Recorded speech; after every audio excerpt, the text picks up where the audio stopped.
Yo, what's up? Alright, so I just picked up a few Gods Unchained cards over here on Token Trove. So shout out to the dude. A couple dudes helping me in here in the Discord. Gods Unchained Discord. Let's see, who was it? Actually, it was a few dudes. It was Destroyer, Florbius, Trifleon, Cerny, and BBQ Hacks 51. So thanks for all the tips. Thanks for the help, man. I just went up in there, said I was a new dude, and I asked a couple questions. So thank you guys for that. So I went over here to Token Trove. I was able to scrounge up 0.08 Ethereum, which is like 13 bucks. Had it in a Exodus wallet. So I had like 13 bucks of Ethereum in there from something. I think I was showing my father-in-law how to convert, buy Bitcoin, Ethereum. We were buying some Ethereum. We were buying some Funfair and stuff. So just messing around. So I took 13, his Ethereum. It was 0.08. So now I'm going to have to give him 13 bucks cash when I see him. He's going to be like, what the fuck, bro? You took my shit. But I'll give him the money back. So I came over here on Token Trove, really easy, dude. And it looks like I still got 0.01 ETH left, which is like $1 or so, I think, something like that. $2 maybe. So spent a few bucks, about $13, and I was able to get 24 Genesis cards. So I was just looking around at the Gods Unchained decks and seeing what people were using. So I started just buying a bunch of cards, and here's what I got. Also just got some cards that I thought were good, like Salvage Sentinel. Nobody uses this card, but for me, he seems decent. You know, a finisher, a 1, a 2 of, probably just a 1 of. Throw him in there, he comes into play. I wish he had Frontline, but he reminds me of a popular Magic card. I forget the name of it, but very popular. Old card.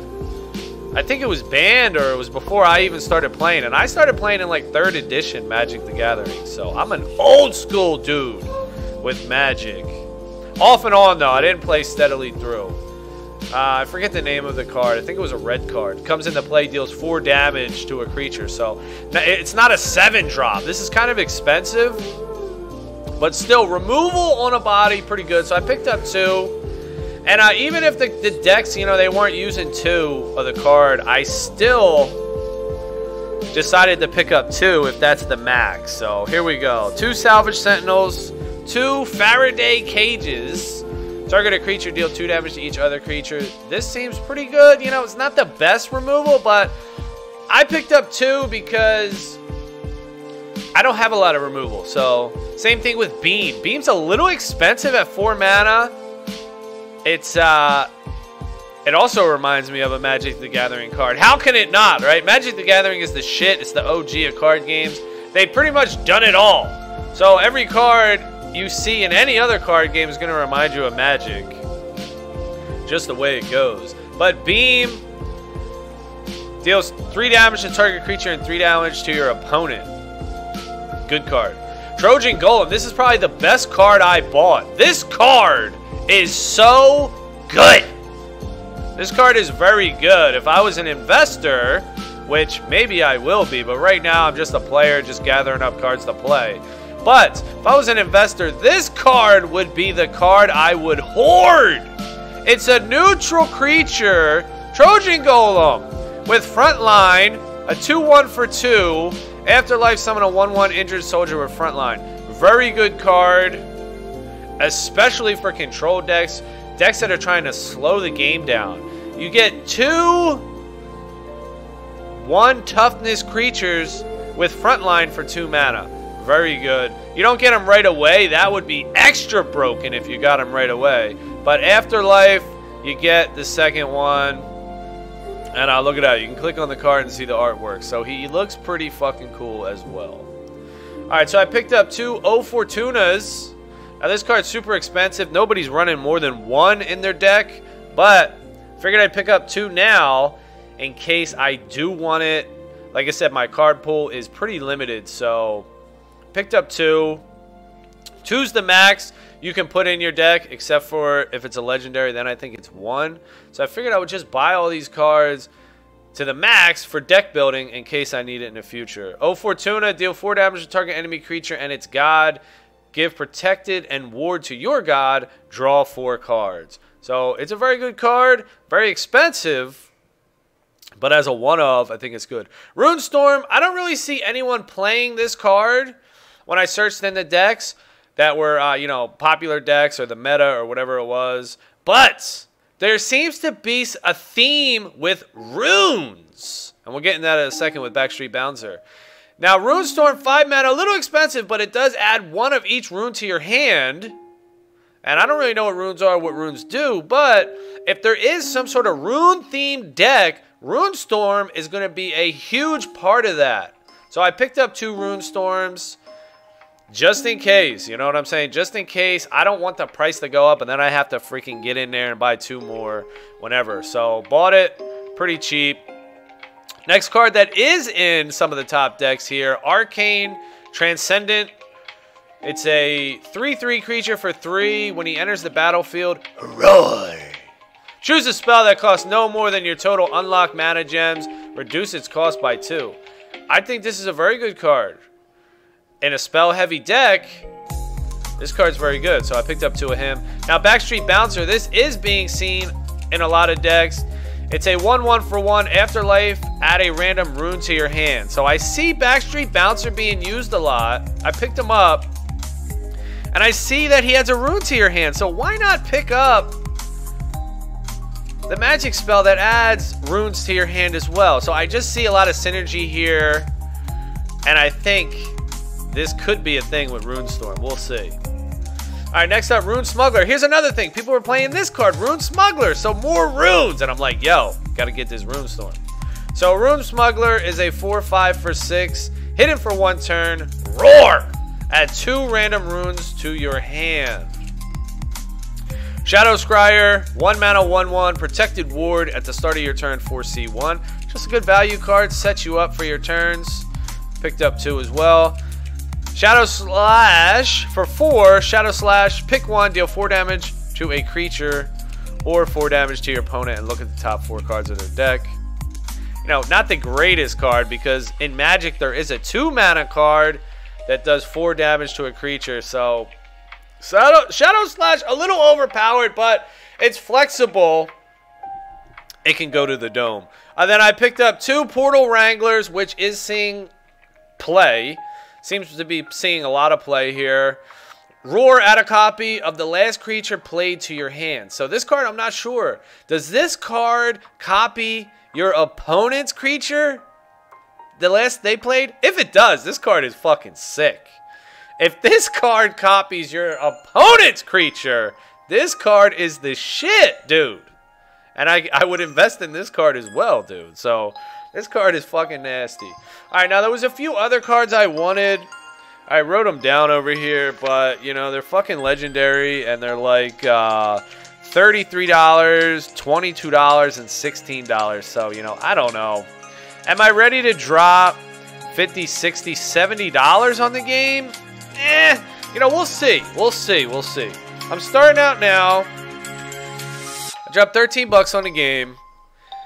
And we'll see how it goes. You know, maybe I'll drop another 20 or so here and there, and I'll eventually pick up some legendary cards.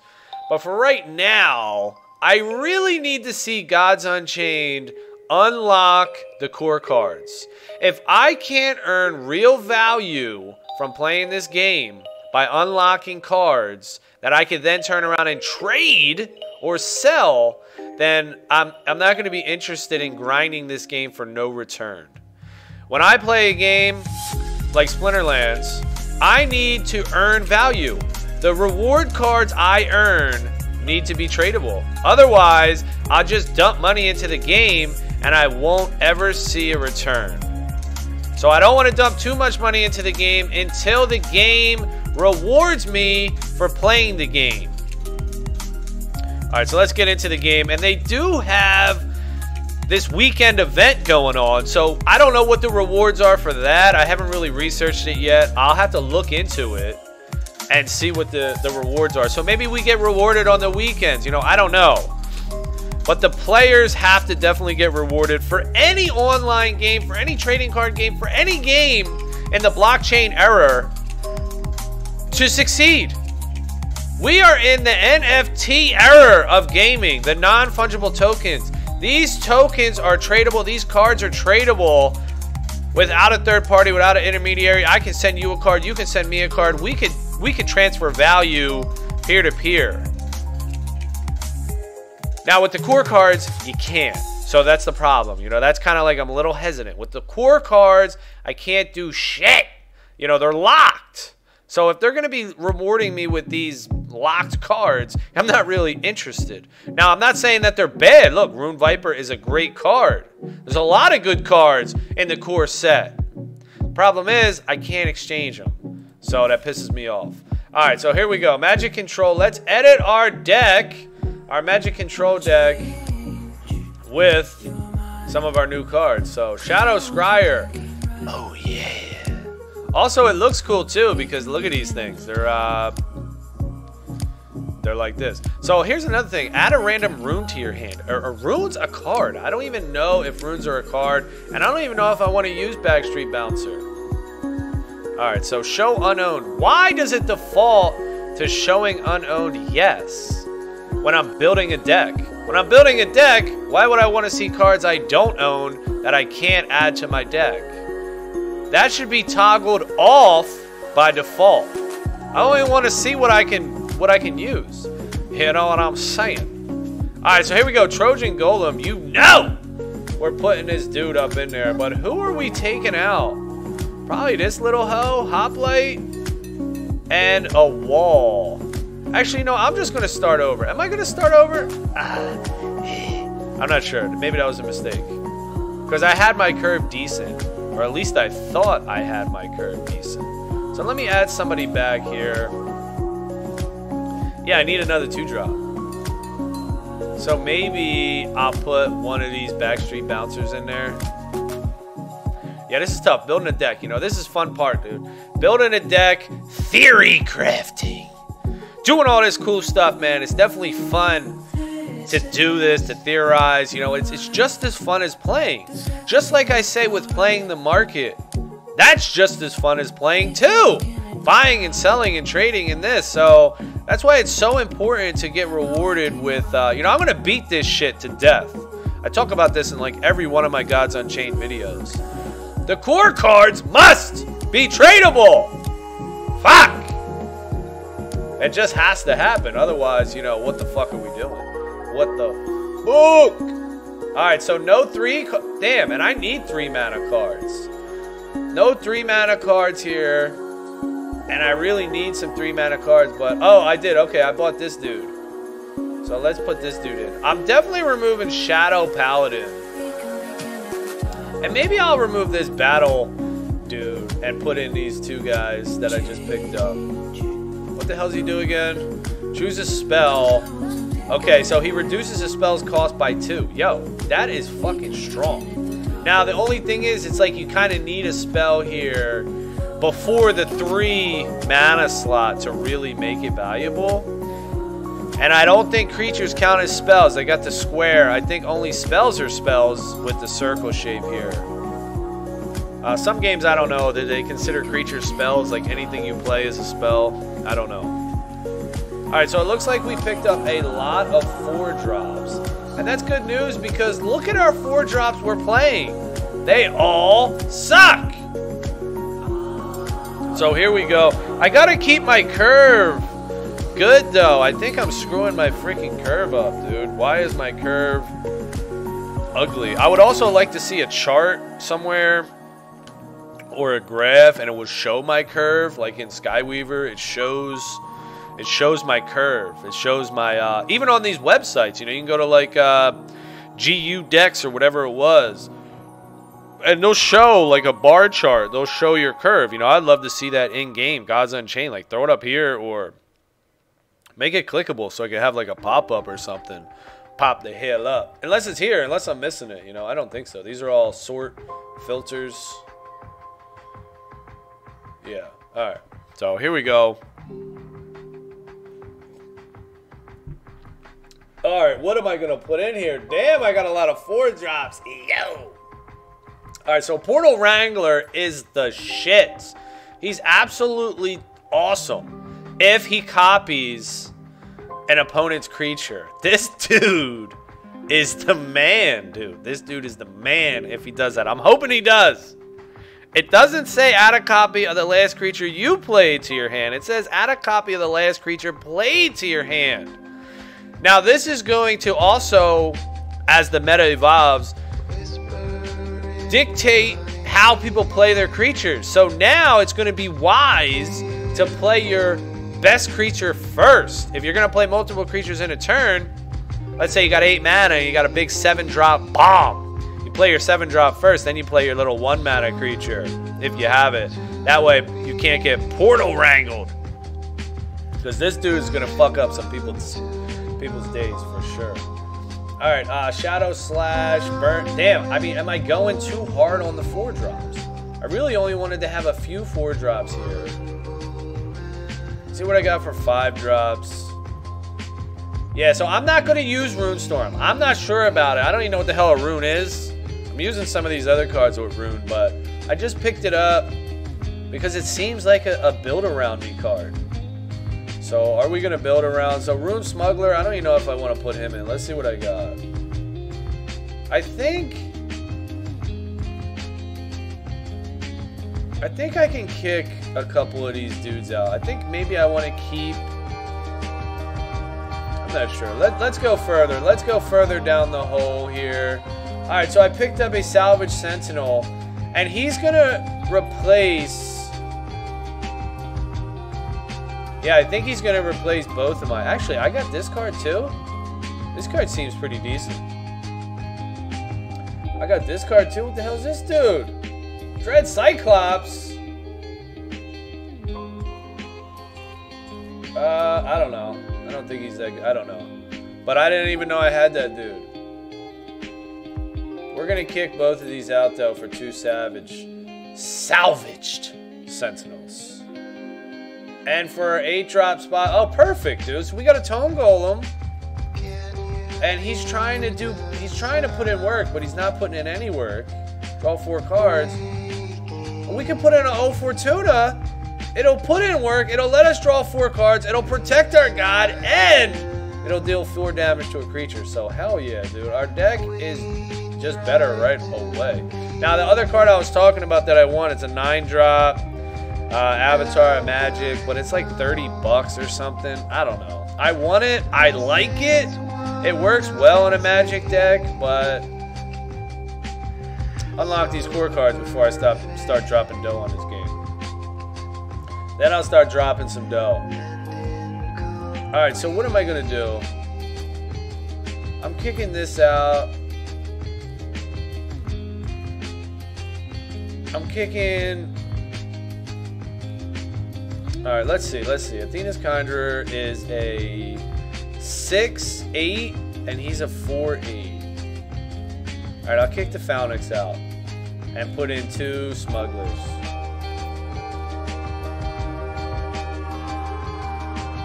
Alright, are we at 30 cards? No, we're at 29 cards. We gotta put in more 4-drops here. I gotta take cards out. I gotta take some cards out. Man, you know, my curve. See, I'm going to screw my curve all up, dude. Let me look. Let me pull this up here. I got one of these decks up. Okay, here we go. So, Caution Fun and the 38th Nerf Deception. So, these guys are running these cards. And this is the decks I was looking at here. So, there's a lot of core cards in here that I just don't have. So they got 1 beam. Look at their curve, though. It doesn't... I guess it's okay, but they're running 0 3-drops. Let's see this dude. He runs 1 3-drop. Okay, Arcane, Transcendent. Let me kick this off to the other side here and pull up Gods Alright, so we're going to look at this and try to see what these dudes... Alright, so they both have a 10 drop. Leyhorde Hatchling, which I just don't have. So I'm running Hellion Elite. That's my finisher. Oh, they also have the Circe Vengeful Sources. She's good. I don't have her. I think she was like 20 bucks too. Another legendary. Oh, Worm Breath. That's a good one I need. Beam. Yeah, I'm probably going to screw my deck up here trying to copy other people's decks. Let me just kick these 6 drops out if I'm going to put more 4 drops in. See what I got for 5 drops. I think we're okay with that. But I got to start, I guess I got to start loading up 4 drops. And 2 drops. Yeah, they got a ton of 2 drops. So do I, but my 2 drops are straight garbage, dude. Straight garbage. Alright, I have a feeling that if I'm trying to copy these decks and I'm not putting the right finisher in this Leyhorde Hatchling, which is a core card, you know, I gotta unlock him somehow by packs, then I'm just like, you know, I'm kind of missing the point here. I'm trying to copy a deck, which I really don't like doing. I don't really like net decking. You know, of course you got to look at the meta and stuff, but I like to break the meta. You know, I like to look at the meta and say, okay, that's what they're doing. Let me try to do something different. But it is a good place to start when you look. See, I need more spells. If I'm going to be running Arcane Transcendent, let me kick him out. I'll only run 3 3s here, and I'll run another 1 drop. All right, so there we go. Save the deck, and we'll get into a game. But that's going to be it for this video. This was the deck building video. I will catch you guys in the next video, and we'll try this deck out. So I hope you guys found this deck building video helpful, and I'll catch you in the next one. Later!